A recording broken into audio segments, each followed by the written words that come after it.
Usama bin Laden کے بیٹے عمر bin Laden کو ملک بدر کر دیا گیا۔ عمر بن لادن کو سوشل میڈیا پر متنازع پوسٹ پر ملک چھوڑنے کا حکم دیا گیا تھا۔ فرانس کے وزیر داخلہ نے اپنے ایک بیان میں کہا کہ عمر بن لادن نے فرانس میں لگنے والی پابندی کے حکم نامے پر دستخط کر دیے ہیں۔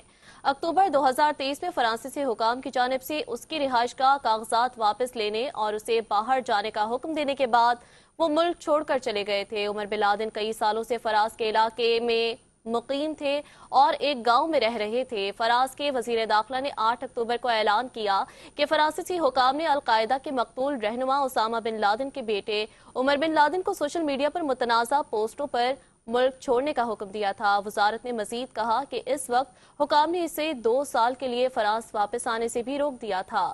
فرانسیسی وزیر داخلہ کا کہنا تھا یہ انتظامی پابندی اس امر کو یقینی بناتی ہے کہ مسٹر بن لادن کبھی بھی اور کسی بھی وجہ سے فرانس نہیں آ سکتے۔